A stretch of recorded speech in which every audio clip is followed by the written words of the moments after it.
Next topic है retinitis pigmentosa RP. ये group of hereditary disorder होता है जो कैरेक्टराइज हुआ है कि इसमें स्लोली प्रोग्रेसिव किस्म की पिगमेंट्री रेटाइनल डिस्ट्रोफी हो जाती है। ठीक है, प्रीडोमिनेंटली ये रॉड्स को ज़्यादा अफेक्ट करती है बनस्पत कोन्स के। ठीक है, डिस्ट्रोफी हो रही है, पिगमेंटेड रेटाइनल डिस्ट्रोफी होता है, ये हेरिडिटरी डिसऑर्डर है। तो असल में हम ऐसे भी कह सकते हैं कि ये group of hereditary progressive degenerative disorder है रेटाइना का, जो कैरेक्टराइज हुआ है कि इसमें रेटाइनल पिगमेंट एपिथेलियम की एट्रोफी होगी और फोटो रिसेप्टर्स में मेनली रॉड्स की एट्रोफी। ठीक है, तो साथ में मैनिफेस्टेशन होंगी नाइट ब्लाइंडनेस की, विजुअल फील्ड की कॉन्स्ट्रक्शन हो जाएगी और इवेंचुअल ब्लाइंडनेस। प्रिवेलेंस याद रखिएगा इसकी 1:4000 से लेके 1:5000 होती है। क्यों होता है, इटियोलॉजी क्या है, ये एक हेरिडिटरी डिफेक्ट हो जो म्यूटेशन की वजह से होता है डिफरेंट जीन्स में। तो हमने इसको क्लासीफाई कर दिया है रेटिनाइटिस पिगमेंटोसा को, एक प्राइमरी रेटिनाइटिस पिगमेंटोसा में, दूसरा सेकेंडरी रेटिनाइटिस पिगमेंटोसा। प्राइमरी वाले में क्या होता है कि डिस्ट्रोफी याद रखिएगा सिर्फ कन्फाइंड रहेगी रेटाइना तक और रेटाइनल पिगमेंट एपिथेलियम को इन्वॉल्व करेगी और फोटो रिसेप्टर्स को। सेकेंडरी वाली रेटिनाइटिस पिगमेंटोसा में जो रेटाइनल डिस्ट्रोफी है वो एसोसिएटेड होगी डिजीज़ या डिसऑर्डर के साथ जो सिंगल या मल्टीपल ऑर्गन्स को इन्वॉल्व करेगी, जैसे म्यूकोपोलीसेक्राइडोसिस, ए बीटा लाइपोप्रोटीनीमिया, कीरन्स थियरी सिंड्रोम, बार्डेड बिडल सिंड्रोम, अशर सिंड्रोम, रेफसम सिंड्रोम। ठीक है, इस तरह की डिजीज़ या डिसऑर्डर के साथ जो रेटाइनल डिस्ट्रोफी एसोसिएटेड होगी जिसमें सिंगल या मल्टीपल ऑर्गन्स इन्वॉल्व हो रहे हैं उसको हम कहेंगे सेकेंडरी रेटिनाइटिस पिगमेंटोसा। अब इनहेरिटेंस पैटर्न है इसमें डिफरेंट याद देखिएगा, एक आइसोलेटेड होता है autosomal dominant, autosomal recessive, x linked. Isolated वाली रेटिनाइटिस पिगमेंटोसा बिना किसी फैमिली हिस्ट्री के कॉमन होती है। ठीक है, कॉमन है वैसे, ऑटोसोमल डोमिनेंट भी कॉमन है और इसकी प्रोग्नोसिस वैसे अच्छी होती है, बेस्ट होती है डोमिनेंट वाले की। रिसेसिव वाला इतना कॉमन नहीं है और इसकी प्रोग्नोसिस इंटरमीडिएट होती है। एक्स लिंक्ड याद रखिएगा अनकॉमन है लेकिन बहुत ज़्यादा वर्स्ट प्रोग्नोसिस एक्स लिंक्ड की होती है। पैथोजेनेसिस पे आ जाएं तो इनिशियली क्या होता है कि जो रेटाइनल रॉड्स होती हैं वो पहले अफेक्ट होती हैं और इवेंचुअली सारे जो विजुअल फोटो रिसेप्टर्स हैं, रॉड्स और कॉन, सारे डिस्ट्रॉय हो जाते हैं। ठीक है, तो फोटो रिसेप्टर्स की डिस्ट्रोफी स्टार्ट होगी याद रखिएगा इक्वेटोरियल वाले रीजन पे। तो उसके नतीजे में एक रिंग स्कोटोमा की डेवलपमेंट होगी। स्कोटोमास हमने पढ़े हैं, रिंग स्कोटोमा बनेगा जो फिर आगे इक्वेटर पे हो रहा है ना, फिर वो वही एक्सटेंड करेगा पेरीफेरी की तरफ पे और सेंट्रली भी स्कोटोमा स्प्रेड करेगा। सिर्फ पीछे एक छोटा सा कॉन्स्ट्रिक्टेड सा सेंट्रल विजुअल फील्ड रह जाएगी जो हमने पढ़ा था ट्यूबुलर विजन कहलाती है। बाकी सारे में स्कोटोमा हो गया, बीच में बस एक ट्यूबुलर विजन रह जाएगा जो इवेंचुअली ब्लाइंडनेस करवा सकती है। ठीक है, हो जाएगी, पेशेंट को ब्लाइंडनेस हो जाएगी। तो रेटाइनल पिगमेंट एपिथेलियम में याद रखिएगा एट्रोफी होगी और प्रोलिफरेशन हो जाएगी और साथ में माइग्रेशन भी होगी पिगमेंट की सेंसरी रेटाइना के अंदर। ठीक है, पिगमेंट जो है ना वो भी सेंसरी रेटाइना में आ जाएगा जहाँ पे वो पाइल अप करेगा along the retinal vessel walls and gives the appearance of bone corpuscles या बोन स्पाइक्यूल्स। यानी कि रेटाइनल पिगमेंट एपिथेलियम की एट्रोफी हो गई। ठीक है, और फिर उसने प्रोलिफरेट भी किया, माइग्रेट भी किया, पिगमेंट ने माइग्रेट कहाँ किया, सेंसरी रेटाइना के अंदर। फिर वहाँ पे वो जमा होता गया, पाइल अप हो गया, रेटाइनल वेसल की वाल्स में जमा होता गया और उसमें उसने बोन कॉर्पस्कल की या बोनी स्पाइक्यूल की अपीयरेंस उसको दे देगा। अब आ जाए क्लिनिकल फीचर्स पे। रेटिनाइटिस पिगमेंटोसा में जो पेशेंट को सिम्टम्स होते हैं वो मोस्ट इंपॉर्टेंट उनको नाइट ब्लाइंडनेस की कंप्लेन होती है। ये डिफेक्टिव विजन होता है जो कि डार्क में होता है और अर्ली सिम्टम यही होता है। देखिए डार्क में उनको नज़र नहीं आएगा, अर्ली सिम्टम यही होता है। दूसरा, उनको विजुअल फील्ड की कॉन्स्ट्रक्शन हो जाएगी जो ग्रेजुअली रिजल्ट करती है और छोटी सी बस एक टनल विजन रह जाएगी जिसमें से उनको नज़र आएगा क्योंकि बाकी सारे में स्कोटोमा हो गए। तीसरा, डिफेक्टिव विजन होगी डे टाइम के दौरान और ये होता है जैसे ही डिजीज़ प्रोग्रेस करेगी इस तरह से डिफेक्टिव विजन होता जाएगा डे टाइम में। ब्लाइंडनेस याद रखिएगा एडवांस स्टेज में होती है क्योंकि उसमें मैक्यूला भी जब इन्वॉल्व हो जाएगा। साइंस हमें क्या मिलेंगे, पेशेंट की विजुअल एक्विटी याद रखिएगा इसमें नॉर्मल रहती है अर्ली स्टेज में लेकिन फिर वो ग्रेजुअली जो है लेट स्टेजेस में कम होती जाएगी। कंट्रास्ट सेंसिटिविटी पहले अफेक्ट होती है अर्लियर बनस्पत विजुअल एक्विटी के। तीसरा, कलर विजन भी जो है वो नॉर्मल रहता है अर्ली स्टेज के अंदर। नंबर 4, फंडस की एग्जामिनेशन हमें क्या शो करेगी, 15.64 में देखें। फंडस की एग्जामिनेशन में हमें ये वैक्सी अपीयरेंस मिलती है डिस्क की, एटीनुएटेड ये ब्लड वेसल्स नज़र आएंगी और पिगमेंट्री कॉर्पस्कल, ये पिगमेंट्री कॉर्पस्कल जो पाइल अप हो गए रेटाइनल वेसल में, तो इस तरह के ये पिगमेंट्री कॉर्पस्कल बनते हैं। और देखिए हमें क्या मिलता है फंडस की एग्जामिनेशन में, याद रखिएगा एक तो रेटाइनल ब्लड वेसल्स, दोनों आर्टरीज और वेन्स दोनों जो एटीनुएट हो रही हैं और थ्रेड की तरह की हो रही हैं, एटीनुएटेड ब्लड वेसल इस तरह धागे की तरह की हो गई हैं ये देखिए। और क्यों हुई है, क्योंकि हाइलेनाइजेशन हो गई है वेसल की वाल की, हाइलेनाइजेशन। दूसरा फंडोस्कोपी में हमें ये पिगमेंटरी कॉर्पस्कल मिलते हैं, बोन कॉर्पस्कल, या इनको हम बोन स्पाइक्यूल्स भी कहते हैं। ये क्यों हुआ है? क्योंकि पिगमेंट जो है वेसल की वॉल में एक्यूमुलेट कर गया है। तीसरा, ऑप्टिक डिस्क में भी हमें पेल वैक्सी अपीयरेंस नजर आएगी क्योंकि ग्लियल की प्रोलिफरेशन हुई है, ग्लिया की ग्लियल प्रोलिफरेशन की वजह से ऑप्टिक डिस्क जो है पेल और वैक्सी अपीयर होगी। देन मैक्यूलोपैथी भी हमें मिल सकती है इन the form of atrophic patch की तरह।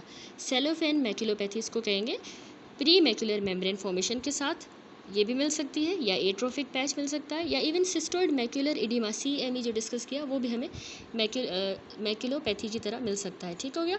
तो अब ऑक्यूलर एसोसिएशंस होती हैं कुछ, तो इसमें जो है रेटिनाइटिस पिगमेंटोसा के ऑक्यूलर एसोसिएशंस होती हैं, यानी रेटिनाइटिस पिगमेंटोसा के साथ कौन सी ऑक्यूलर एसोसिएशंस होती हैं साथ में पेशेंट को? पोस्टीरियर सब कैप्सुलर वाली जो कैटरेक्ट की टाइप है ये हो सकती है।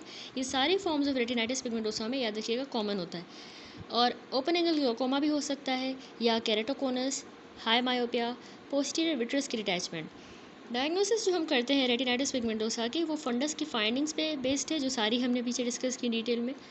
दूसरा, पेरीमेट्री जो है उसमें हमें विजुअल फील्ड की कॉन्स्ट्रक्शन शो होगी, जो क्लासिक रिंग्स कोटोमा टाइप होती है वो हमें मिलेगी पेरीमेट्री में।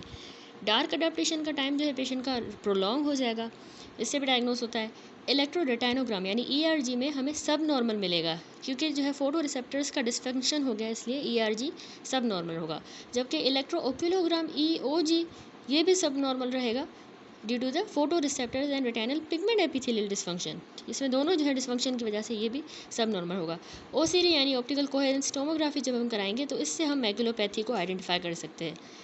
ट्रीटमेंट जो है रेटिनाइटिस पिगमेंटोसा का कोई भी इतना इफेक्टिव ट्रीटमेंट नहीं है कि हम स्टॉप कर दें प्रोग्रेशन ऑफ डिजीज़। हेरिडिटरी है, प्रोग्रेशन को भी नहीं स्टॉप कर सकते। विटामिन A और E जो है याद रखिएगा, इसकी सप्लीमेंटेशन जो है ब्लाइंडनेस के ऑनसेट को डिले कर सकती है। डिले डार्क सन ग्लासेस का जो यूज़ है ये हम पेशेंट को करवाएंगे ताकि ब्राइट सनलाइट से एक्सपोजर जो है अवॉइड किया जा सके। दूसरा, low aid vision in the form of magnifying glasses, ये भी हेल्प कर सकते हैं। ठीक है, मैग्नीफाइंग ग्लासेस भी दे सकते हैं। That's it.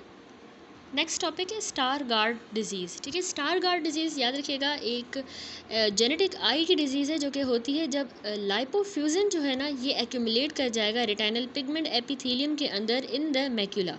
तो उसके नतीजे में जो हमारे फोटो रिसेप्टर्स होते हैं वो डैमेज हो जाएंगे और विजुअल लॉस होगा। ठीक है, इस लाइपोफ्यूजन की एक्यूमुलेशन की वजह से इसको कहते हैं स्टार गार्ड डिजीज़। इनहेरिटेंस, देखिए ये जेनेटिक डिजीज़ है तो ऑटोसोमल रिसेसिव भी होती है, डोमिनेंट भी, लेकिन रिसेसिव वाली ज़्यादा कॉमनली फॉर्म होती है। क्लिनिकल फीचर जो है पेशेंट को 20 साल की उम्र के बाद डेवलप होते हैं। ग्रेजुअली उनका जो सेंट्रल विजन है वो ग्रेजुअली लॉस होगा, कलर विजन भी उनका लॉस हो जाएगा क्योंकि दोनों फोटो रिसेप्टर्स अफेक्ट हो रहे हैं, और डार्क एडाप्टेशन इम्पेयर होगी। ठीक है, साइंस हमें क्या मिलेंगे? इनिशियली जो मैक्यूला होगा वो पेशेंट का नॉर्मल रहेगा, या हमें नॉन स्पेसिफिक सी मॉटलिंग शो करेगा मैक्यूला। ठीक है, फिर आगे जाके ये एक प्रोग्रेस करेगा ओवल स्नेल स्लाइम के अंदर, या बीटन ब्रॉन्ज अपीयरेंस ले लेगा और सब्सिक्वेंटली जियोग्राफिक एट्रोफी हो जाएगी। यहाँ पे फिगर में देखें बीटन ब्रॉन्ज अपीयरेंस दिखाई गई है, या स्नेल स्लाइम अपीयरेंस हो जाएगी मैक्यूला की। पहले वो हमें मॉटलिंग शो करेगा, फिर बाद में इस तरह की बीटन ब्राउन अपीयरेंस हो जाएगी। तो फंडस जो है उसमें जब हम नोट करेंगे तो उसमें हमें फ़िश शेप का यानी कि फंडस फ्लैक्स जो होंगे बहुत न्यूमरस से येलो वाइट राउंड या ओवल या इवन पिसी फॉर्म फिश की शेप की लेशंस होंगी जो at the level of the retinal pigment epithelium होंगे। देखिए फिश की तरह की पिसी फॉर्म लेशंस है, और ये पोस्टीरियर पोल पे याद रखिएगा कन्फाइंड रहेंगी इस स्टार गार्ड डिजीज़ में। इसके अलावा अब इन्वेस्टिगेशन हम क्या करवाते हैं स्टार गार्ड डिजीज़ में? सबसे पहले तो पेरीमेट्री, उसमें हमें सेंट्रल विजुअल लॉस मिलेगा। ऑप्टिकल कोहेरेंस टोमोग्राफी, तो यही फ्लैग्स जो दिखाया मैंने फ़िश की तरह के ये, और एट्रोफी हमें OCTP शो होगी, ऑप्टिकल कोहेरेंस टोमोग्राफी। FFA जब करवाएंगे फ्लोरेसेंस एंजियोग्राफी, तो उसमें कैरेक्टरिस्टिक फीचर होता है कि हमें डार्क कोरोइड मिलता है, क्योंकि जो बैकग्राउंड का जो कोरोइडल फ्लोरेसेंस है वो मास्क हो गया है, क्योंकि रेटिनल पिगमेंट एपिथेलियम की बहुत ही डिफ्यूज़ एबनॉर्मलिटी हो गई है रेटिनल पिगमेंट एपिथेलियम। तो नीचे जो कोरोइड है, डार्क कोरोइड, सॉरी जो नीचे कोरोइड है उसकी फ्लोरेसेंस मास्क हो गई है इस रेटिनल पिगमेंट एपिथेलियम की एबनॉर्मलिटी की वजह से, तो इसीलिए हमें कोरोइड डार्क नज़र आता है FFA पे। ठीक हो गया। और फंडस ऑटोफ्लोरेसेंस भी हम करेंगे, FAF इसको कहते हैं।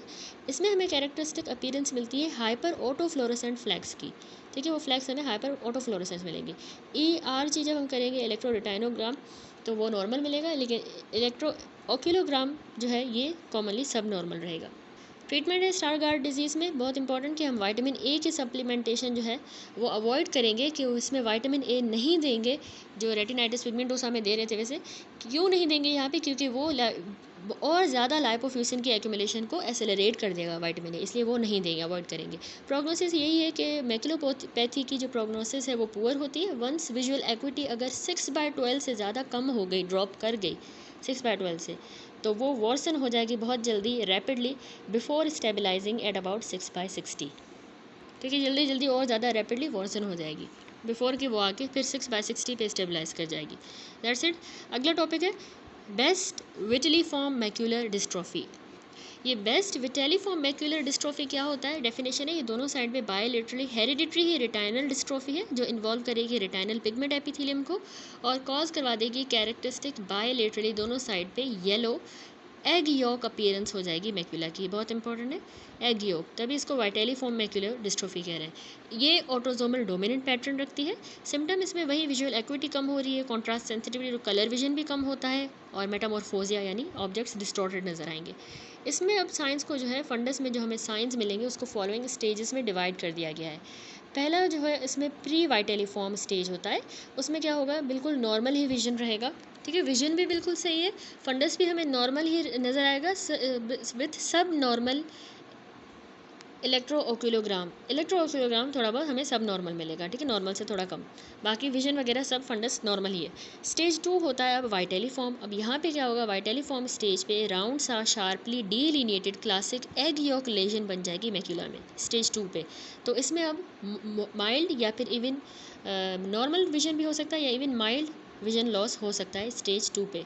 तो यहाँ देखिए 6-7 में ये बेस्ट वाइटेलिफॉर्म स्टेज 2 दिखाया गया है जिसमें ये क्लासिक एग यॉक लेशन हमें मिलती है। ठीक हो गया। देन कह रहा है कि स्टेज 4 होता है जिसको हम स्टेज 2 के बाद होता है स्टेज 3। स्टेज 2 था वाइटेलिफॉर्म, स्टेज 3 होता है सूडो हाइपोपियन। अब यहाँ पे जो पार्ट है लेजन का वो रिग्रेस करेगा, वो जो एग यॉक लेजन बनी है वो रिग्रेस करती है प्यूबर्टी के टाइम पे और फिर अपीयरेंस दे देगी हाइपोपियन की। फिगर में देखें तो अब इस स्टेज पे विजन वैसा ही रहेगा जिस तरह स्टेज 2 पे था, ये एक सूडो हाइपोपियन बन गया है, रिग्रेशन हुई है लेजन की। देन स्टेज 4 आता है जिसको वाइटली रप्टिव कहते हैं, यानी नाम से पता चल रहा है रप्चर होगा तो यही लेजन ब्रेक होगी और स्क्रैम्बल्ड एग की तरह की अपीयरेंस दे देगी जिस तरह एग स्क्रैम्बल होता है। तो अब इस 4th स्टेज पे जो है क्या होगा कि विजन डिक्रीज होगी पेशेंट की। इसमें फिगर में देखिए ये रप्टिव स्टेज है, वाइटली रप्टिव, रप्चर हो गया, स्क्रैम्बल एग की तरह हमें अपीयरेंस मिल रही है। तो यहाँ पे स्टेज 4 पे विजन अफेक्ट होगा, डिक्रीज होगा।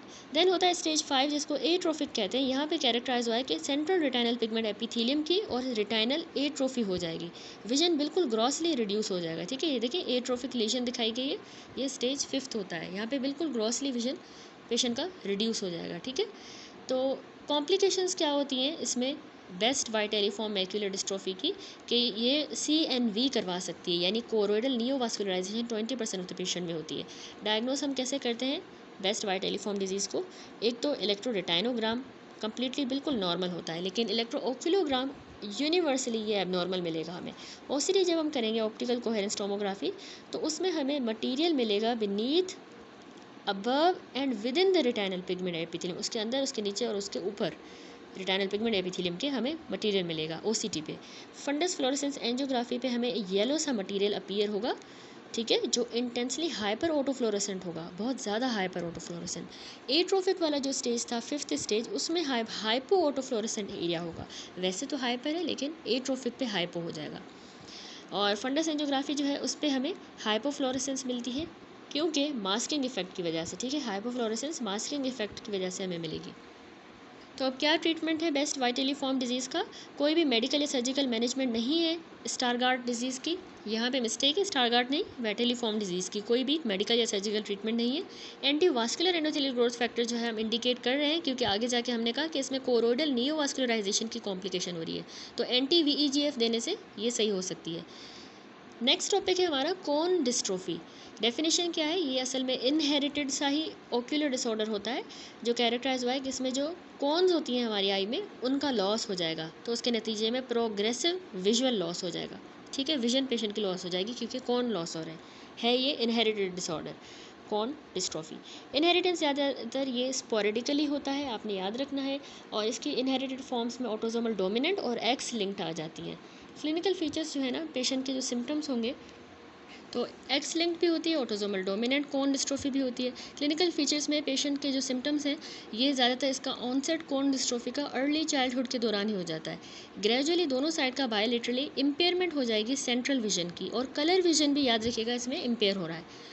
तो साइंस जो मिलेंगे हमें फंडस की, जब हम एग्जामिनेशन करेंगे तो हमें फॉलोइंग फीचर्स मिलते हैं। एक तो हमें नॉर्मल फंडस नज़र आएगा अर्ली स्टेजेस पे, या जो नॉन स्पेसिफिक सा हमें पिगमेंट्री चेंजेस मैक्यूला में मिलेंगे, लेकिन नॉन स्पेसिफिक होंगे।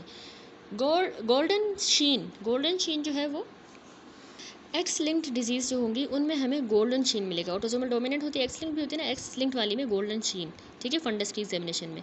और तीसरा बुल्स आई मैक्यूलोपैथी, ये याद रखिएगा क्लासिकल है लेकिन ये यूनिवर्सली नहीं होता। बुल्स आई मैक्यूलोपैथी कंसिस्ट करता है कि इसमें डो की तरह का, एक डोनट की तरह का एक जोन होगा एट्रोफिक पिगमेंट एपिथेलियम का, जो सराउंड कर रहा होगा सेंट्रल वाले डार्क एरिया को, ठीक है, सेंट्रल में डार्क एरिया, उसको ये डोनट की तरह का एक एट्रोफिक पिगमेंट एपिथेलियम का एरिया उसको सराउंड कर रहा है। इसको कहते हैं बुल्स आई मैक्यूलोपैथी। और लास्टली हमें साइन में फंडस में जियोग्राफिकल एट्रोफी मिलती है, क्योंकि प्रोग्रेसिव रेटाइनल पिगमेंट एपिथेलियम की एट्रोफी की वजह से जियोग्राफिकली एट्रोफी मिलेगी। तो यहाँ देखिए फिगर में ये बुल्स आई मैक्यूलोपैथी लेजन बनी हुई है डोनट की तरह की, और यहाँ पे जियोग्राफिक एट्रोफी हो गई है, क्योंकि प्रोग्रेसिव पूरी रेटाइनल पिगमेंट एपिथेलियम जो है वो एट्रोफी हो रही है। डायग्नोस कैसे करना है हमने कॉर्न डिस्ट्रोफी को, विजुअल फील्ड की टेस्टिंग करेंगे तो उसमें हमें सेंट्रल स्कोटोमा मिलेगा। इलेक्ट्रोरेटाइनोग्राम पे कॉर्न का रिस्पॉन्स जो है वो एबनॉर्मल होगा, तो यानी कॉर्न डिस्ट्रोफी हुई है। FAF यानी फंडस ऑटोफ्लोरोसेंस पे हमें एन्युलर पैटर्न की कंसेंट्रिक मिलेगा with fovea, annular pattern concentric with fovea. और फ्लोरेसेंस एंजियोग्राफी में हमें round hyper fluorescent window defect नज़र आएगा विथ हाइपर फ्लोरेसेंट सेंटर, यानी विंडो डिफेक्ट और हाइपर फ्लोरेसेंट सेंटर के साथ भी। ये देखें, ये हाइपर फ्लोरेसेंट एरिया है फीविया के अराउंड, इस तरह का हमें कॉर्न डिस्ट्रोफी में मिलेगा, ठीक है। और जेनेटिक टेस्टिंग भी की जाती है। इसके अलावा OCT जब हम करेंगे तो उसमें जो आउटर वाली रेटाइनल लेयर है मैक्यूलर और फीवियल रीजन की, उसका लॉस मिलेगा ऑप्टिकल कोहेरेंस टोमोग्राफी पे। ट्रीटमेंट क्या है कॉर्न डिस्ट्रोफी के लिए? स्पेसिफिक ट्रीटमेंट कोई भी नहीं होता। ओमेगा 3 फैटी एसिड, ल्यूटिन और जियाजेंथिन, ये याद रखिएगा हम अर्ली स्टेजेस में यूज़ करते हैं, ठीक है। That's it. नेक्स्ट टॉपिक है एल्बिनिज्म।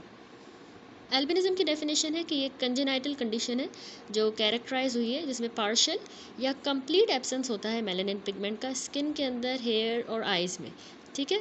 स्किन, हेयर, आइज़ में मेलानिन पिगमेंट की कंप्लीटली या फिर पार्शियली जो है एब्सेंस मिलती है, उसको हम एल्बिनिज्म कहते हैं। ये एक्स लिंक्ड रिसेसिव जीन के थ्रू जो है इनहेरिट होता है, याद रखिएगा।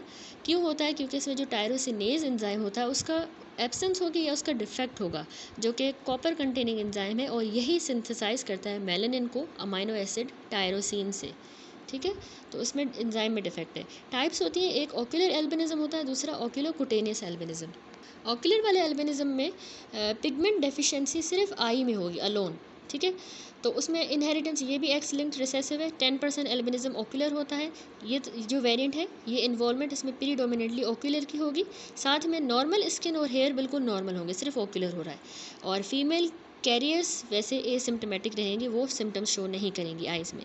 क्लिनिकल फीचर्स जो है ऑक्यूलर वाले के, इसमें फिगर में भी देखें, विजुअल एक्विटी पेशेंट की कम हो जाएगी, याद रखिएगा 6/60 से भी कम हो जाएगी, क्योंकि उसमें फीविया का हाइपोप्लेजिया हो जाता है, ठीक है। पिगमेंट ही नहीं है तो फीविया हाइपोप्लेजिया मिलता है। स्टीरियोप्सिस हमें एब्सेंट मिलेगी, यानी डेप्थ विजन हम जिसको कहते हैं, डेप्थ का विजन, स्टीरियोप्सिस वो पेशेंट में एब्सेंट होगा, डेप्थ विजन नहीं होगी। और तीसरा जो है फोटोफोबिया। फोटोफोबिया क्यों होता है? क्योंकि मेलानिन पिगमेंट नहीं है आई में, तो उसकी वजह से लाइट स्कैटर करती है, तो पेशेंट को फोटोफोबिया होता है। इसके अलावा एल्बिनिज्म ऑक्यूलर में निस्टैग्मस जो है, याद रखिएगा, पेंडुलर या हॉरिजॉन्टल जो है इस तरह का निस्टैग्मस होगा, इनवॉलंटरी ऑसिलेटरी मूवमेंट होगी आइज़ की। स्क्विंट भी हो सकता है क्योंकि पुअर विजन है, और हाई रिफ्रैक्टिव एरर भी हो सकता है पेशेंट को। आइरिस डायाफ्राम जो है हमें पिंक अपीयरेंस देगा, क्योंकि उसमें पिगमेंट ही नहीं रहा। यहाँ पे देखें पिंक अपीयरेंस हमें आइरिस डायाफ्राम की नज़र आ रही है, ठीक है। और फंडस की जब हम एग्जामिनेशन करेंगे ऑक्यूलर एल्बिनिज्म में, तो क्या फाइंडिंग्स हमें मिलती हैं? एक तो फीवियल हाइपोप्लेजिया हो जाएगा और फीवियल रिफ्लेक्स बिल्कुल एब्सेंट होगा। दूसरा देखिए फंडस की भी जो है हाइपोपिगमेंटेशन हो जाएगी, यहाँ पे हमें विजिबल है फंडस। और इसके अलावा लार्ज कोरोइडल वेसल्स हमें नज़र आएंगी, विजिबल होंगी, क्योंकि पिगमेंट ही नहीं रहा तो वो बहुत ज़्यादा विजिबल होंगी, ठीक है। एंड एम्ब्लायोपिया होगा पेशेंट को, क्योंकि उसका रिफ्रैक्टिव एरर जो है बहुत ज़्यादा है, तो एम्ब्लायोपिया। एंड ऑप्टिक क्याज्मा में जो है मेजर जो मेजॉरिटी ऑफ फाइबर्स हैं हर एक आई से वो क्रॉस करेंगे कॉन्ट्रालेटरल हेमिस्फीयर पे, ठीक है। इन्वेस्टिगेशन क्या करवाएंगे ऑक्यूलर एल्बिनिज्म में, ऑप्टिकल कोहेरेंस टोमोग्राफी की जाती है, तो उस पर हमें जो फीविया है वहाँ पे करेंगे, तो फोटो रिसेप्टर की लेयर जो है वो बल्ज करती हुई ऊपर हमें अपवर्ड बल्ज करती हुई फोटो रिसेप्टर की लेयर मिलेगी, और साथ में जो है सेंट्रल जो फीविया में डिप्रेशन होता है ना उसकी एब्सेंस होगी, वो डिप्रेशन नहीं रहेगा, वो फीविया का डिप्रेशन भी नहीं रहा, लेकिन इवन फोटो रिसेप्टर की जो लेयर है वो ऊपर बल्ज कर गई है, ठीक है। इसके अलावा हम करते हैं विजुअल इवोक्ड पोटेंशियल टेस्ट, ये इसमें हमें कियाजमल मिस रूटिंग मिलती है। हमने कहा ना कि मोस्ट जो मेजॉरिटी ऑफ फाइबर्स हैं हर एक आई से वो कॉन्ट्रालेटरल वाले हेमिस्फीयर में जा रहे हैं, तो हमें कियाजमल मिस रूटिंग जो ऑप्टिक कियाजमा पे हो रही है वो हमें इसमें मिलेगी विजुअल इवोक्ड पोटेंशियल टेस्ट पे, ठीक है। और जेनेटिक टेस्टिंग भी हम करेंगे इन्वेस्टिगेशंस में, क्योंकि जेनेटिक डिसऑर्डर है एल्बिनिज्म। तो ट्रीटमेंट क्या होता है, कोई भी एल्बिनिज्म के लिए क्योर नहीं है, इसको हम लाइफस्टाइल एडजस्टमेंट के थ्रू मैनेज करते हैं। सनलाइट से एक्सपोजर अवॉइड करना होता है, और ग्लासेस का यूज़ भी याद रखिएगा, उसकी मदद से विजन इम्प्रूव हो सकता है। लो विजन एड्स और लार्ज प्रिंट मटेरियल्स यूज़ कर सकते हैं, ठीक है। ये लाइफस्टाइल चेंजेस ही हैं, लार्ज प्रिंट वाले मटेरियल्स यूज़ करें, विजन एड जो है यूज़ करें, मैग्नीफाइंग ग्लासेस वगैरह। फोटोफोबिया जो हो रहा है उसको हम सन ग्लासेस की मदद से पेशेंट में रिड्यूस कर सकते हैं, ताकि फ़िल्टर आउट हो जाए यूवी लाइट। सर्जरी करेंगे जब स्ट्रेबिस्मस होगा पेशेंट को, या उसको अगर निस्टैग्मस हो रहा है, ठीक है, डैम्पिंग सर्जरी, निस्टैग्मस को डैम्प करने वाली सर्जरी भी परफॉर्म की जा सकती है, ताकि जो है shaking of the eyes back and fourth जो हो रही है निस्टैग्मस वो रिड्यूस हो, ठीक हो गया। ऑक्यूलर के बाद अगली टाइप पे चलते हैं, ऑक्यूलोकुटेनियस एल्बिनिज्म। तो ये एक ऑटोसोमल रिसेसिव डिसऑर्डर है, और मेजॉरिटी ऑफ द एल्बिनिज्म ऑक्यूलोकुटेनियस होते हैं, ठीक है। डिवाइड किया गया है इसको टायरोसिनेज नेगेटिव ओक्यूलोकुटेनियस एल्बिनिज्म और दूसरा टायरोसिनेज पॉजिटिव ओक्यूलोकुटेनियस एल्बिनिज्म। नेगेटिव वाला जो है उसमें इंडिविजुअल जो है वो इनकेपेबल है of synthesising any melanin in the eyes, skin या हेयर, किसी में भी सिंथेसाइज नहीं हो रहा। जो टायरोसिनेज पॉजिटिव ओक्यूलोकुटेनियस एल्बिनिज्म है उसमें इंडिविजुअल कैपेबल है कि वो सिंथेसाइज कर सकता है वेरिएबल अमाउंट ऑफ मेलानिन। तो अब क्लिनिकल फीचर्स देखें, जो ऑफ्थाल्मिक है वो वैसे ही होंगे जिस तरह ओक्यूलर एल्बिनिज्म में थे, वैसे ही ऑफ्थाल्मिक सिम्टम्स होंगे, फीचर्स होंगे। सिस्टेमिकली जो है पेशेंट के हेयर जो है वाइट होंगे, येलो भी हो सकते हैं, या येलो होंगे और डार्कन कर जाएंगे एज के साथ, यानी जैसे एज बढ़ेगी तो फिर वो डार्क हो जाएंगे। स्किन जो है वो पहले बर्थ के टाइम पे पेल होगी, लेकिन फिर वो 2 सालों की एज के बाद डार्कन कर जाएगी, ठीक है। और सिस्टेमिक एसोसिएशन जो होती है ओक्यूलोकुटेनियस एल्बिनिज्म की, वो होती है एक तो शिडियाक हेयगशी सिंड्रोम। इसमें क्या होता है कि रिकरेंट बार बार पायोजेनिक इन्फेक्शन हो जाता है, क्योंकि इसमें ल्यूकोसाइट की पेशेंट को एबनॉर्मिटी होती है शिडियाक हेयगशी सिंड्रोम में। तो ये ओक्यूलोकुटेनियस एल्बिनिज्म के साथ एसोसिएशन है। दूसरा, इस तरह के पेशेंट्स में हर्मेन्सकी पुडलैक सिंड्रोम भी हो सकता है। इसमें पेशेंट को ईजी ब्रूजिंग होती है ईजीली, और बहुत ज़्यादा एक्सेसिव ब्लीडिंग होती है, क्योंकि इनमें प्लेटिलेट का डिसफंक्शन होता है, ठीक हो गया। तो ये एसोसिएशन है कुछ एल्बिनिज्म के साथ। ऑक्यूलोकुटेनियस एल्बिनिज्म की ट्रीटमेंट वैसा ही है जिस तरह ऑक्यूलर एल्बिनिज्म का था। That's it. अच्छा जी, तो अब जो है लास्ट टॉपिक रह गया है इस चैप्टर का, विच इज़ द रेटाइनोब्लास्टोमा। डेफिनेशन देखिए, रेटाइनोब्लास्टोमा क्या होता है, ये असल में मैलिग्नेंट ट्यूमर है, कंजेनाइटल, ठीक है, कंजेनाइटल मैलिग्नेंट ट्यूमर है जो कि अराइज करता है प्रिमिटिव रेटाइनल सेल्स से, यानी रेटाइनोब्लास्ट जो होंगे हमारे सेंसरी रेटाइना के अंदर, उन्हीं से ये कंजेनाइटल मैलिग्नेंट ट्यूमर अराइज करता है। क्यों होता है एटियोलॉजी, अकरेंस ज़्यादातर ये इंट्रा ऑक्यूलर ट्यूमर होता है, चाइल्डहुड का होता है। 3% सारे जो चाइल्डहुड कैंसर हैं वो रेटाइनोब्लास्टोमा होते हैं।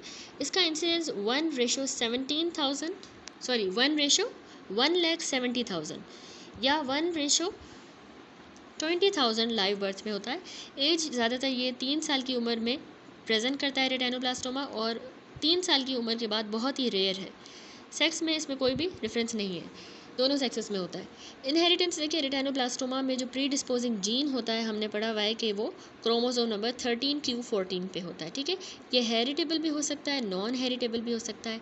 सबसे पहली टाइप है हेरिटेबल रेटाइनोब्लास्टोमा। यहाँ पर फिगर में दिखाया गया है हेरिटेबल रेटाइनोब्लास्टोमा। यहाँ पे मदर है जिसकी आई ई न्यूक्लिएटेड आई है, इसको निकाल दिया गया है क्योंकि इसमें रेटाइनोब्लास्टोमा था, ठीक है।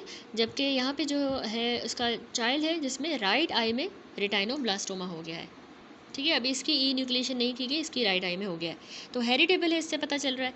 तो याद रखिएगा कि इसमें क्या होता है कि जर्मिनल म्यूटेशन आ जाती है हेरिटेबल जो है क्यों होता है? जर्मिनल म्यूटेशन की वजह से, मतलब कि जो रेटाइनोब्लास्टोमा जीन होता है, रेटाइनोब्लास्टोमा 1 जीन, इसकी म्यूटेशन मिलती है हमें सारे के सेल्स ऑफ द बॉडी में, ठीक है, सारे सेल्स ऑफ द बॉडी में इस जीन में म्यूटेशन मिलेगी। May have family history of the disease, ठीक है, फैमिली हिस्ट्री भी हो सकती है। रिस्क होता है passing on the mutated retinoblastoma gene to the next generation को पास करने का रिस्क होता है, ठीक है। इनहेरिट होता है, ये ऑटोसोमल डोमिनेंट पैटर्न की तरह याद रखिएगा। और हाई रिस्क जो है वो डेवलप करता है इसमें, यानी हाई रिस्क है कि ये सेकेंडरी मैलिग्नेंसी डेवलप करे। 40% केसेस जो है ये हेरिटेबल के होते हैं। और आपने याद रखना है इसमें लेटरलिटी जो है वो 15% होती है। यूनिलेटरल यानी 15% केसेस में एक साइड पे होता है, जबकि 85% रेटाइनोब्लास्टोमा दोनों आइज में बायलेटरली होता है। अगली टाइप होती है दूसरी नॉन हेरिटेबल, ठीक है। नॉन हेरिटेबल रेटाइनोब्लास्टोमा जो है वो सोमैटिक म्यूटेशंस की वजह से होता है, जो रेटाइनल सेल्स में आ जाती हैं, ठीक है, सोमैटिक म्यूटेशंस। यानी इस वहाँ पे जर्म लाइन थी, सोमैटिक यानी मतलब है, इसका मतलब है कि रेटाइनोब्लास्टोमा 1 जीन जो है वो उसकी म्यूटेशन सिर्फ जो है आई के सेल्स में होंगी। वहाँ पे पूरी बॉडी के सेल्स में हो रही थी, यहाँ पे सिर्फ आई सेल्स में होंगी। और इसमें कोई फैमिली हिस्ट्री भी नहीं होती, नॉन हेरिटेबल है। और ना ही कोई रिस्क होता है कि रेटाइनोब्लास्टोमा 1 जीन अगली जनरेशन में पास होगा, रिस्क भी नहीं है। और इस तरह के केसेस सिर्फ 60% होते हैं। लेटरलिटी 15%, वही यूनिलेटरल होगा, जबकि 85%, अच्छा सॉरी यहाँ पे ऑपोजिट है, नॉन हेरिटेबल वाला दोनों साइड्स पे कम चांसेस है, 15% है, जबकि एक साइड पे होगा नॉन हेरिटेबल तो उसका 85% ज़्यादा चांस है कि एक साइड पे हो, ठीक है, यूनिलेटरली हो। पैथोलॉजी देखिए तो रेटाइनोब्लास्टोमा कैसे डेवलप करता है, ये असल में मैलिग्नेंट ट्रांसफॉर्मेशन की वजह से होता है। प्रिमिटिव रेटाइनल सेल्स की मैलिग्नेंट ट्रांसफॉर्मेशन होती है बिफोर फाइनल डिफरेंशिएशन। ये कमेंस कर सकता है फीटल लाइफ में, तो बर्थ के टाइम पे प्रेजेंट करेगा। हिस्टोपैथोलॉजिकली इसमें क्या होता है, हमें ग्रोथ पैटर्न वेरिएबल मिलता है। ये डिफरेंशिएट भी हो सकता है, डिफरेंशिएटेड फॉर्म में हो सकता है, ठीक है, जो रिजेंबल करेगा रेटाइनल फोटो रिसेप्टर्स को, या इवन ये अनडिफरेंशिएटेड फॉर्म में भी हो सकता है, जो अपीयर करेगा हाईली पैक्ड सेल्स की तरह विथ हाइपरक्रोमेटिक न्यूक्लियाई, ठीक है, हाईली पैक्ड सेल्स होंगे, उनमें हाइपरक्रोमेटिक न्यूक्लियाई होगा। टाइप्स और ग्रोथ पैटर्न्स पे आ जाए तो इसकी एक्सोफाइटिक ग्रोथ होती है, एंडोफाइटिक ग्रोथ। एक्सोफाइटिक बहुत ही कॉमन टाइप है इसमें ग्रोथ, और वो प्रीडोमिनेटली जो है सब रिटाइनल स्पेस की तरफ ग्रो करेगी, और हमारी जो उसमें पेशेंट की जो रिटाइना है उसको ही डिटैच कर देगी, ठीक है, एक्सोफाइटिक ग्रोथ। एंडोफाइटिक ग्रोथ में क्या होता है, ट्यूमर जो है रिटाइना से प्रोट्रूड करेगा आगे विट्रस कैविटी के अंदर, और इसमें रिटाइना डिटैच नहीं होगी एंडोफाइटिक में।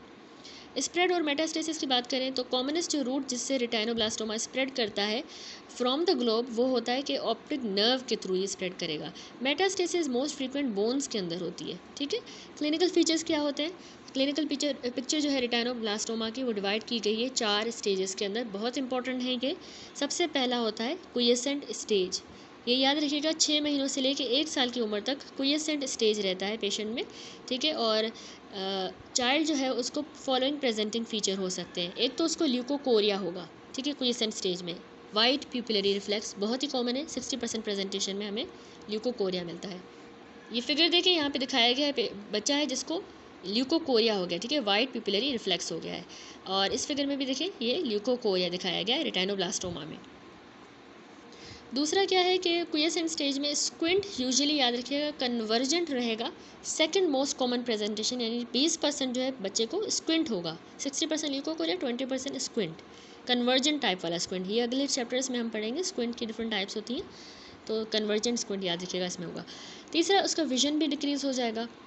ऑफ्थेल्मोस्कोप फीचर्स जो है वो डिपेंड करते हैं टाइप ऑफ द ग्रोथ पे, यानी अगर उसको एंडोफाइटिक टाइप की ग्रोथ हो रही है तो हमें जो ऑफ्थेल्मोस्कोप पे है पेल पिंक या वाइट मास नज़र आएगा न्यूली फॉर्म्ड ब्लड वेसल्स के साथ, जो उसके सरफेस पे होंगे, उस पिंक या वाइट मास के सरफेस पे। एक्सोफाइटिक टाइप में क्या होगा, ये अपीयरेंस दे देगा एक्सोरेटिव रिटाइनल डिटैचमेंट की, साथ में सब रिटाइनल मल्टीलोबुलेटेड वाइट मास होगा। और इसके अलावा कैल्शियम की डिपोजिशन हमें मिलती है सरफेस ऑफ द ट्यूमर पे, जो कि अपीयर होगा वाइट पर्ली, जबकि within the tumour mass appears chalky white, ठीक है। तो यानी टाइप पे डिपेंड करता है, टाइप ऑफ ग्रोथ पे। अगर कैल्शियम की डिपोजिशन हुई है उसके ट्यूमर के सरफेस पे तो वाइट पर्ली सा नज़र आएगा, जबकि अगर उसके अंदर हुई है कैल्शियम की डिपोजिशन तो वो हमें चॉकी वाइट नज़र आएगा, पर्ली वाइट, चॉकी वाइट, ठीक हो गया। नंबर बी, क्विएसेंट स्टेज के बाद होता है नेक्स्ट इन्फ्लामेटरी या ग्लूकोमेटस स्टेज, ठीक है, रेटाइनोब्लास्टोमा का अगला स्टेज है ये। जब रेटाइनोब्लास्टोमा को अनट्रीटेड छोड़ दिया जाए क्विएसेंट स्टेज के दौरान तो ये अब प्रेजेंट करेगा सूडो हाइपोपियन के साथ, क्योंकि इंट्राओकुलर इन्फ्लामेशन हुई है, तो सूडो हाइपोपियन बन जाएगा। दूसरा, पेनफुल रेड आई हो जाएगी सेकेंडरी ग्लोकोमा की वजह से, ठीक है, क्योंकि हाइपोपियन बना है। थर्ड स्टेज होता है एक्स्ट्रा ओकुलर एक्सटेंशन स्टेज।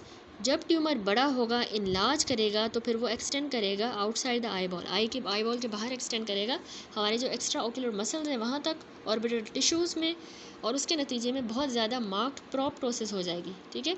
इस ए फिगर में देखें, यहाँ पे रेटाइनोब्लास्टोमा में प्रोप्टोसिस हो गई है, बाहर की तरफ बहुत ज़्यादा एक्सटेंशन हो गई है, और इसमें भी देखें रेटाइनोब्लास्टोमा प्रोप्टोसिस, मसल्स वगैरह टिश्यू हर चीज़ को उसने अफेक्ट कर दिया, एक्सटेंड कर दिया, उसमें एक्सटेंशन हो गई है। देन आता है मेटास्टेसिस का स्टेज। इसमें क्या होता है, कैरेक्टराइज हुआ है कि मेटास्टेसिस यानी फोर्थ स्टेज में एक तो डायरेक्ट एक्सटेंशन हो जाएगी ऑप्टिक नर्व के थ्रू ब्रेन की तरफ, दूसरा लिम्फेटिक स्प्रेड होता है प्री ऑरिकुलर, ईयर के सामने जो प्री ऑरिकुलर लिम्फ नोड्स हैं उनमें, ब्लड स्ट्रीम से ये लिवर या बाकी ऑर्गन्स में भी जा सकता है, ठीक हो गया, ये मेटास्टेसिस याद रखिएगा। अब रेटाइनोब्लास्टोमा को कैसे डायग्नोज करना है, एक तो इसकी क्लिनिकल एग्जामिनेशन और इन्वेस्टिगेशन के थ्रू हम डायग्नोसिस बनाते हैं। एग्जामिनेशन जो है जनरल एनेस्थीसिया पे परफॉर्म की जाती है ऑन द फुली डायलेटेड प्यूपिल पे, उसमें एक तो हम टोनोमेट्री करते हैं, ठीक है, एग्जामिनेशन में टोनोमेट्री, डायलेट किया है प्यूपिल को, जनरल एनेस्थीसिया दिया है, टोनोमेट्री की, कॉर्नियल डायामीटर मेजर किया, एंटीरियर चैम्बर की एग्जामिनेशन करेंगे हैंडल्ड स्लिट लैंप के साथ, इनडायरेक्ट ऑफ्थेल्मोस्कोपी करेंगे स्क्लेरल इंडेंटेशन के साथ। मोस्ट जो केसेस होते हैं रेटाइनोब्लास्टोमा के वो इसी इनडायरेक्ट ऑफ्थेल्मोस्कोपी के थ्रू डायग्नोज किए जाते हैं, और उनको कंफर्म करते हैं हम फाइंडिंग्स को जब हमें कैल्शियम मिलता है अल्ट्रासाउंड या सीटी स्कैन पे, कैल्शियम की फाइंडिंग मिले, और या फिर अगर हमें कोई मास मिले एमआरआई पे, तो हम रेटाइनोब्लास्टोमा को कंफर्म करते हैं, ठीक है। अब एग्जामिनेशन के बाद इन्वेस्टिगेशंस कौन सी की जाती हैं, तो इमेजिंग जो एडवाइस की जाएगी वो डायग्नोसिस को कंफर्म करने के लिए, जब हमें ओपेक मीडिया मिले, ठीक है, तो हम इमेजिंग करते हैं, और इसके अलावा एक्स्ट्रा ओकुलर एक्सटेंशन की प्रेजेंस को इवेल्युएट करने के लिए, यानी एक्स्ट्रा ओकुलर आई से बाहर जो है फर्दर एक्सटेंशन तो नहीं हो गई, या साथ में जो एसोसिएटेड सेरेब्रल लेजन्स होती हैं ट्रायलेटरल केसेस में, उनके लिए हम इमेजिंग एडवाइस करते हैं। तो सबसे पहले उसमें इमेजिंग में आ जाता है प्लेन एक्सरे ऑर्बिट, उसमें हमें 75% केसेस में जो है plain X-ray of the orbit पे कैल्सिफिकेशन नज़र आएगी, ठीक हो गया। दूसरा, ultrasonography A and B scan किया जाता है, ये भी बहुत हेल्पफुल रहता है ताकि हम साइज़ ऑफ द ट्यूमर को और कैल्सिफिकेशन को असेस करें। यहाँ देखिए दिखाया गया है कि कैल्सिफिकेशन हो गई है अल्ट्रासाउंड ट्यूमर पे, ठीक है, विथ कैल्सिफिकेशन। सीटी स्कैन भी किया जाता है ताकि कैल्सिफिकेशन को डिटेक्ट किया जा सके, और इसके अलावा ऑप्टिक जो नर्व है उसकी ग्रॉस इन्वॉल्वमेंट को सीटी स्कैन के थ्रू डिटेक्ट किया जाएगा। यहाँ देखिए सीटी स्कैन किया गया है रेटाइनोब्लास्टोमा ऑफ लेफ्ट आई, तो यहाँ पे इंट्राओकुलर हमें कैल्सिफिकेशन मिल रही है। इसके अलावा डायग्नोसिस में याद रखिएगा एमआरआई की जाती है ताकि ऑप्टिक नर्व की इन्वॉल्वमेंट को जो है डिटेक्ट किया जा सके, और एक्स्ट्रा ओक्यूलर जो एक्सटेंशन हो रही है वो एमआरआई के थ्रू, तो ये ज़्यादा सुपीरियर है बनस्बत सीटी स्कैन के, एमआरआई ज़्यादा सुपीरियर है। Currently MRI standard imaging modality है जो कि यूज़ की जाती है to rule out the extraocular extension, ठीक है, इनको रूल आउट करने के लिए ज़्यादातर एमआरआई किया जाता है करंटली। सिस्टेमिक इन्वेस्टिगेशन भी होती है जिनमें हम बोन मैरो की बायोप्सी करते हैं और लंबर पंचर, ठीक हो गया। अब डिफरेंशियल डायग्नोसिस पे आ जाएँ तो वैसी ही है जिस तरह कंजेनाइटल कैटरेक्ट की डिफरेंशियल डायग्नोसिस थी जो हम पेज 117 पे गिवन है। यहाँ पर देखिए हम पूरा डिस्कस करके आए हैं डिफरेंशियल डायग्नोसिस ऑफ ल्यूकोकोरिया यानी वाइटिश पिपिलरी रिफ्लेक्स, जिसमें congenital cataract, retinoblastoma, retrolental fibroplasia, anterior persistent hyperplastic primary vitreous, Coats disease, endophthalmitis, toxocaral granuloma, ये सारे इसमें डिफरेंशियल में हमने डिस्कस किए हैं, तो वही सेम इसमें होगी डिफरेंशियल डायग्नोसिस। तो वैसे ये पुराने एडिशन में मुझे मिला है 117 पेज पे, इस न्यू एडिशन में इसमें ये पेज जो है डिफरेंट हो सकता है, ठीक है। उसके बाद लास्ट में ट्रीटमेंट है, तो ट्यूमर के रेटाइनोब्लास्टोमा का जो ट्रीटमेंट है वो उसके ट्यूमर के साइज़ पे डिपेंड करता है, उसके लोकेशन पे और स्टेज ऑफ ग्रोथ कौन सा है, तो उस हिसाब से ट्यूमर ट्रीटमेंट के कुछ ऑप्शंस हैं। सबसे पहला है ट्यूमर डिस्ट्रक्टिव थेरेपी, ये हम इंडिकेट करते हैं जब ट्यूमर ने less than half of the retina यानी आधी से कम रेटाइना को इन्वॉल्व किया है और उसमें ऑप्टिक नर्व इन्वॉल्व नहीं हुई, तो हम ट्यूमर डिस्ट्रक्शन थेरेपी करेंगे। इसमें क्या आ जाता है, इसमें एक तो आ जाती है chemotherapy. Chemotherapy main role chemotherapy का है कि हम इसको श्रिंक करें, ट्यूमर के साइज़ को छोटा कर दें, जबकि लेज़र ट्रीटमेंट जो है वो इफ़ेक्टिव हो सकता है, उसको हम कहते हैं कीमो रिडक्शन, यानी इतने साइज़ तक उसको छोटा करें, श्रिंक करें ट्यूमर को कि जितने साइज़ पे लेज़र ट्रीटमेंट इफेक्टिव हो सके, यानी कीमो रिडक्शन फिर की जा सके, तो ये मेन रोल होता है कीमोथेरेपी का। दूसरा कि कॉमन जो रेजिमेंट्स हैं उसमें आ जाता है आईवी कार्बोप्लेटिन, एटोपोसाइड और विनक्रिस्टिन हम देते हैं 3 या 6 साइकिल्स में according to the grade of retinoblastoma के हिसाब से। और सिलेक्टिव ऑफ्थेल्मिक आर्टरी की इन्फ्यूजन जो है उसने भी प्रॉमिसिंग आउटकम शो किया है, ठीक है, selective ophthalmic artery infusion. Chemotherapy के बाद दूसरा जो ट्यूमर डिस्ट्रक्टिव थेरेपी है वो होता है टीटीटी, ट्रांस प्यूपिलरी थर्मोथेरेपी। ये हम इंडिकेट करते हैं ताकि हमें फोकल जो है अचीव हो, फोकल कंसोलिडेशन कीमोथेरेपी के बाद। तीसरा फोटो कोएगुलेशन भी की जाती है छोटे ट्यूमर्स के लिए जो posterior to the equator located हो। क्रायोथेरेपी भी की जाती है छोटे ट्यूमर्स के लिए जो anterior to the equator located हो। पोस्टीरियर वाले के लिए फोटो कोएगुलेशन और क्रायोथेरेपी जो है एंटीरियर टू इक्वेटर ट्यूमर्स के लिए। देन होता है ब्रेकी थेरेपी। ये ब्रेकी थेरेपी जो है वो रेडियो एक्टिव प्लैक इसमें हम यूज़ करते हैं, ठीक है, for the tumour anterior to the equator.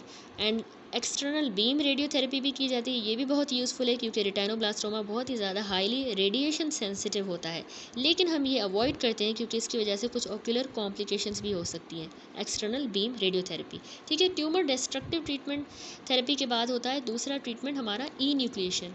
रेटाइनोब्लास्टोमा का ट्रीटमेंट है, यानी अब ई न्यूक्लिएशन फिगर में भी देखें कर दी गई है, रेटाइनोब्लास्टोमा की एक ई न्यूक्लिएटेड आई है, निकाल दी गई है।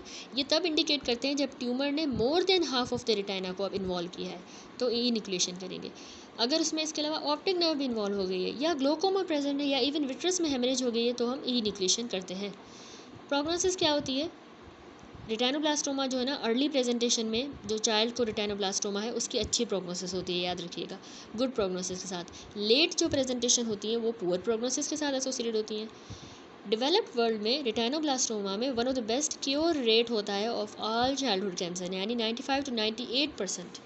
इसमें जो है सारे जो चाइल्डहुड कैंसर है रेटाइनोब्लास्टोमा उसमें बेस्ट क्योर रेट होता है, जिसमें मोर देन 90% जो सफ़रर हो वो एडल्टहुड तक भी आ जाते हैं, सर्वाइव करके एडल्ट लाइफ में भी आएंगे, ठीक है। तो इसका क्योर रेट वैसे अच्छा है। ट्रीटमेंट ऑफ रेटाइनोब्लास्टोमा ट्यूमर के साइज़ पे जो बेस्ड करता है, उसमें साइज़ ऑफ ट्यूमर गिवन है और ट्रीटमेंट मोडालिटीज़। अगर स्मॉल ट्यूमर है यानी 3 मिलीमीटर से कम है वाइड, ठीक है, विड्थ उसकी 3 मिलीमीटर से कम है और 2 मिलीमीटर थिक है, तो हम उसमें लेज़र फोटो कोएगुलेशन करेंगे, ट्रांस प्यूपिलरी थर्मोथेरेपी टीटीटी और क्रायोथेरेपी। अगर मीडियम ट्यूमर है यानी 12 मिलीमीटर वाइड है, 3 मिलीमीटर थिक है, मीडियम किस्म का, तो brachytherapy, primary chemotherapy, external beam radiotherapy. तो ये सारी देखिए याद करने वाली चीज़ें हैं, इनको रट्टा लगाना है सही तरीके से, ठीक है, एग्जाम पॉइंट ऑफ व्यू से। अगर थर्ड केस है कि अगर यूनिलेटरल एक साइड पे ट्यूमर हुआ है एडवांस डिजीज़ के साथ, तो उसमें हमने ई न्यूक्लिएशन कर देनी है, आई को निकाल देना है। अगर बहुत लार्ज ट्यूमर हो गया है, वेरी लार्ज, तो उसमें कीमोथेरेपी करके फिर ई न्यूक्लिएशन करेंगे आई की। और अगर कोई एक्स्ट्रा ओक्यूलर यानी मसल्स वगैरह या कहीं भी एक्सटेंशन हो गई है, मेटास्टेसिस हो गई है, तो उसमें एडजुवेंट कीमोथेरेपी दी जाएगी, एक्सटर्नल बीम रेडियोथेरेपी और मेटास्टेटिक डिजीज़ कीमोथेरेपी, ठीक है। That's it. ये इसकी रेजिमेन है जो ट्यूमर साइज़ पे बेस्ड है। यहाँ पे चैप्टर नंबर 15 कंप्लीट हुआ, which was retina. Next video से इंशाल्लाह हम स्टार्ट करेंगे चैप्टर नंबर 16 न्यूरो ऑफ्थेमोलॉजी।